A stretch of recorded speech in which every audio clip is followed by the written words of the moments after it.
All right, so we are going to take a look at how to solve each of these problems on the pretest. So for equivalent, we just take our original expression. It says equivalent to 5. And I can click the square root button right here, 128. And now I'm just going to put in my answer choices as well to see which one will be a match. So 320, square root of 2. I have 40, square root of 2. I have 2, square root of 8. But you can see already I have my match right here. So 5 square root of 128 would be the same as 40 square root of 2. So that would be my correct answer. For the next one, again, it's going to deal with equivalence. So for equivalence, I'm going to take my original function, which is f of x. And you can either use y or f of x. F of x equals negative 4 x plus 7 and squared minus 6. I just used my keyboard. I did shift 6 to get my exponent, but you can always get your exponent right here as well. So there's my original function. Now I'm going to put in my answer choices. So I have f of x equals negative 4x squared plus 14x plus 43. I'm looking to see if I can find one that will be an exact match to my original. So I want to see something to cover the blue one. Y equals, I'm just going to change it up, but it will give the same answer. And I'm going to use a y instead of the f of x. And I'm going to do plus 14. Oh, that was my second one, huh? I never put in the first one. I wonder if I can copy and paste this. Control copy, control paste. Yep, that works. So I'm going to change this to negative 56x minus 202. All right, and it looks like that one actually was the match. So that purple one, that first one, covers the blue, the original. Again, expression equivalent to. So it should start being pretty repetitive. I'm going to put my original expression, the negative 7x squared minus x minus 5 minus 3x squared plus x. And I'm now going to start looking for a match out of my answer choices. So I have negative 10x squared minus 2x minus 5. Oh, wow. A lot of these are lucky. It looks like that was the match. So it's always nice when you have that very first one be the correct answer. Here we have equivalence. It's not going to say equivalent, but it's what we're doing now is we're finding a matching graph and equation. So here's my graph, and I want to see which equation is going to match it. I have h of x, and I would prefer that you always just either use y for a functional notation or f of x. So y equals x squared minus 3x minus 9. And it looks like I need to have my x-intercepts at 6 and 0 and a vertex at 3, negative 9. So that won't be this one right here. I'm going to try out the next one. So I have x squared plus 3x minus 9. Now that one also does not work because, again, I don't have that x-intercept at 0, 0. So x squared minus 6x. Okay, so this one looks better. I have that x-intercept at 0, 0, at 6, 0. And it does look like this one has my vertex at 3, negative 9, just like in the picture. So my answer would be C. Okay. Number 5, again, we're just talking about equivalence. This is like a strategy that covers a whole lot of questions on STAR.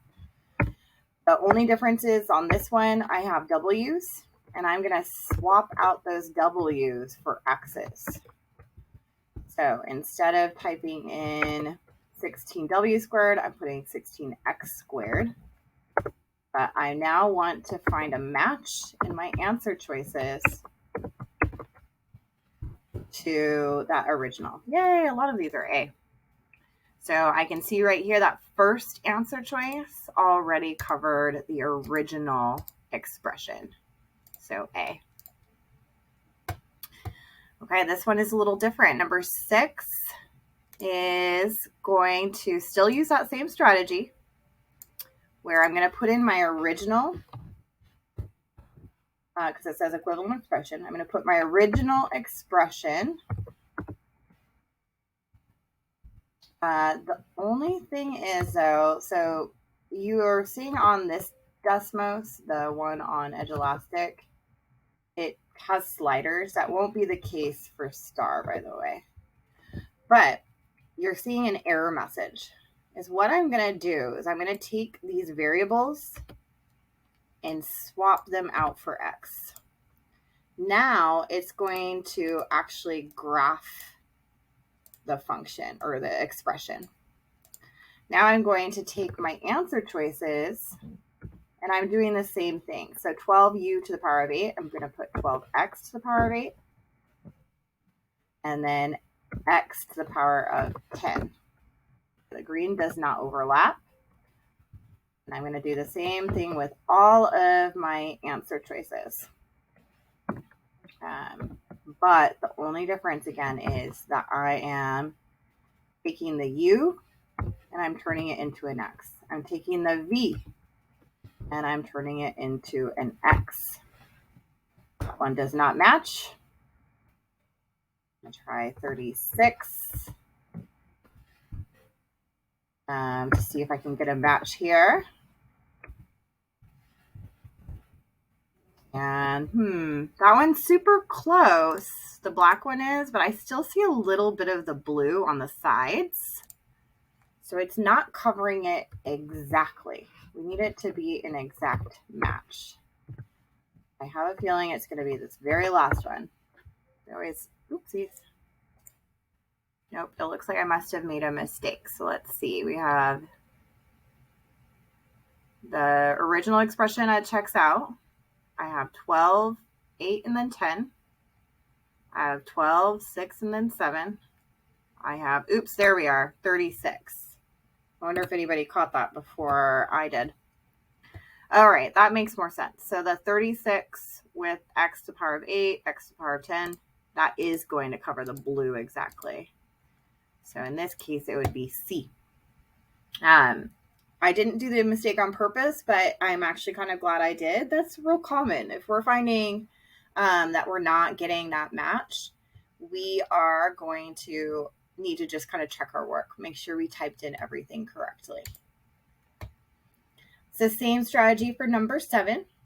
I'm going to type it in to Desmos, but instead of having an X and a Y, I'm going to make sure everything is a variable X.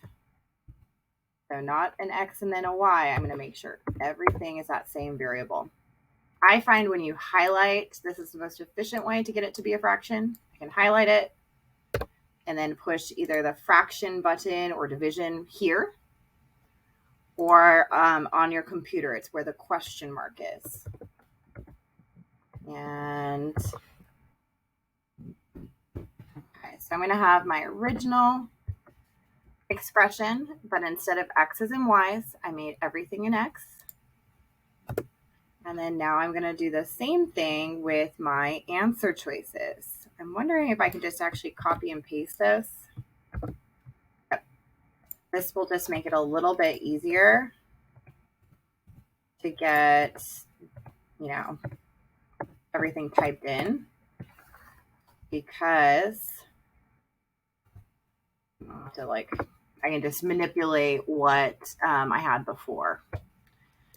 So I'm just going to copy and paste my original expression so that it just makes it a little bit faster. So now I'm trying out b, so x to the power of 12. And then on the bottom, looks like it has a coefficient of 3 and y to the power of 4. But again, making everything an x. Ooh, yes, we got a winner already. I love it when we have the A or B is the right answer. Then I don't have to type as much. So that would be B is the match. The purple covers the blue. Okay, so now we're on to solutions. My strategies for solutions. Anything with an equal sign and it says solution.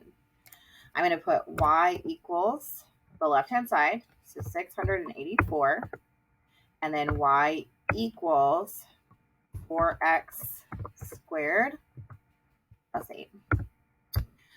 See the slider here? That actually will not be the case when you get to star. So that blue line, 684, made it to where I had to go up really high. But either way, where the blue and the green, where they intersect, they touch, those are my solutions. Well, this one just wants my negative solution. So I had both a 13 and a negative 13. Well, I'm only going to put in negative 13 for my solution because it's the negative solution. Okay, same with this one. Here I have, I'm looking for a solution, but my variables are m. So I'm going to swap out my m variables for the variable x. We like to use input for Desmos is x. And always I like to put the y equal for in case it won't graph for you. A lot of times it will if you already have an x and you have a, numbers, coefficients. And I'm going to put in the right-hand side on a separate line. So now I just need to find that point of intersection. Luckily, Desmos likes to gravitate towards, see there, I just started clicking all around it, and it will gravitate towards the point where they intersect. The x value, the input, is going to be your solution. So in this case, it was 7. So when x is 7, y is 156, but we want the input for our solution. Okay, this is one that's probably meant to trick you because you still have to take that y variable and swap it out for an x. So whenever you are doing solutions, again, or equivalent for that matter, when I'm replacing variables, I want to use x. I want to have my input be x and only the output be the y.